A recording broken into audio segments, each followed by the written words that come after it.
আজকে নতুন জিনিস নিয়ে চলে এসেছি। এই যে ব্যাগগুলো দেখছেন এগুলো কোথা থেকে নিয়েছি, কোথায় আমি ব্যবহার করছি সেগুলো ডিটেলসে বলে দেব। ভিডিওটা দেখতে থাকুন।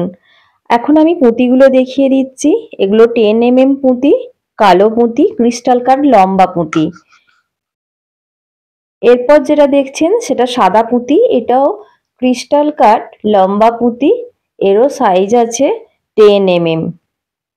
এরপর রয়েছে গোলাপি, এটাও ক্রিস্টাল কাট লম্বা পুঁতি, এরও সাইজ রয়েছে 10 mm। এখন 10 mm পুঁতির কাজ বেশি হচ্ছে, সেই কারণে 10 mm গুলো আমি নিয়ে এসেছি। এরপরে দেখুন লম্বা পুঁতি রয়েছে, এগুলো রাইস বিড নামে পরিচিত। বিভিন্ন জন বিভিন্ন নামে ডাকে, আমি রাইস বিড নামেই চিনেছি। আর স্যাম্পল দেখে কিনে এনেছি, তাই এর নতুন কি নাম আছে আমার জানা হয়নি। আপনাদের জানা থাকলে একটু কমেন্ট সেকশনে লিখে জানাবেন। এটা ব্লু কালার রাইস বিড, এর সাইজ আছে 6 mm, আগেরটারও সাইজ ছিল 6 mm। এটা লাল, এটারও সাইজ আছে 6 mm, এটাও রাইস বিড। এগুলো দিয়ে শুধু ব্যাগ তৈরি হয় তা নয়, এগুলো দিয়ে জুয়েলারিও তৈরি হয়, হাতের চুড়িও তৈরি হয়। আমি দিয়ে দেব তার টিউটোরিয়াল গুলো।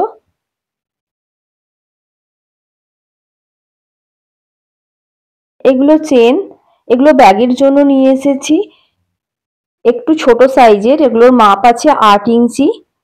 এগুলো 12 ইঞ্চিতেও পাওয়া যায়, আবার রিলেও পাওয়া যায়।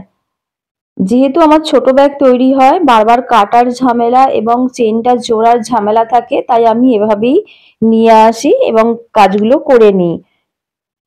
একটা দুটো কিনলে দাম একটু বেশি পড়ে, যেহেতু আমার বেশি লাগে তাই আমি এভাবে প্যাকেট নিয়ে চলে আসি। এখানে কিছু কাজ হয়েও গেছে। এই যে প্যাকেটগুলো দেখছেন, মানে ব্যাগগুলো দেখছেন, এগুলো আমি পুঁতির ব্যাগের মধ্যে ইউজ করি। কিভাবে ইউজ করি সেটাও আমি আপনাদের দেখিয়ে দেব। যেহেতু আমি এখন সব ভিডিও শ্যুট করতে পারছি না, আর এটা আমার ফ্রেন্ডদের জন্য দরকার ছিল, তাই আমি এভাবে ভিডিও বানিয়ে পোস্ট করে দিচ্ছি। এগুলো বইয়ের দোকানে পাওয়া যায়, নিকটবর্তী যে বই খাতা বিক্রি হয় যেখানে, সেখানে পাওয়া যায়। এর মাপ রয়েছে, মাপটা দেখে নিতে পারবেন। আর বিভিন্ন কালারের পাওয়া যায়, সেটা একটু বলে দিলেই হবে। যদি না পান তো অর্ডার দিয়ে দেবেন, তাহলেও ওনারা এনে দেবেন। এতে সুবিধা হয়, কাপড় লাগাতে গেলে যে সময়টা নষ্ট হয় সেটা হয় না। এটা যেহেতু রেডিমেড পাওয়া যাচ্ছে, এটা সরাসরি ব্যাগের মধ্যে জুড়ে দেওয়া যায়। যে ব্যাগগুলো খুব ঘন পুঁতি দিয়ে সাজানো থাকে, মানে ডিজাইনগুলো খুব কাছে কাছে থাকে, সেগুলোতে এগুলো ব্যবহার করলে খুবই সুবিধা হয়। বিভিন্ন কালারের কাপড় কিনে আনারও ঝামেলা রয়েছে। যারা একটা নিজের জন্য বানাচ্ছেন, তারা নিকটবর্তী দোকান থেকে এই ধরনের ব্যাগ নিয়ে এসে পুঁতির ব্যাগের মধ্যে জুড়ে দিতে পারেন। সেক্ষেত্রে আপনাদের কাজটা অনেক সহজ হয়ে যাবে। 9 ইঞ্চি আছে লম্বায়, যথেষ্ট বড় সাইজের ব্যাগ।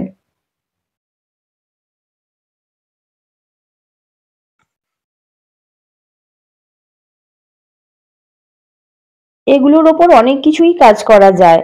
শুধুমাত্র যে পুঁতির ব্যাগের মধ্যেই এগুলো ইউজ হবে এমনটা নয়, এর আরো অনেক কাজ রয়েছে, সেখানেও আপনারা ব্যবহার করতে পারবেন। এগুলোও হাতে তৈরি করে নেওয়া যায়।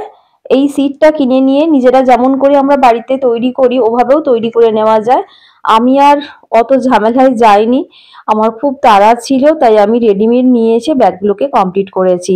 এগুলো শুধু শেয়ার করছি তাদের জন্য যারা বাড়িতে একটা নিজের শখের জন্য বানাতে চাইছেন, আর একটার জন্য বিভিন্ন কালার ম্যাচ করে কাপড় খুঁজে আনা একটু কঠিন হয়ে যায়, তাদের জন্য এটা খুবই সহজ। যাই হোক, সব পুঁতিগুলো দেখিয়ে দিলাম। নেক্সট ভিডিওতে আরো কিছু পুঁতি দেখিয়ে দেবো, আরো নতুন অনেক জিনিস আছে সেগুলো দেখাবো। সাথে থাকবেন, টাটা।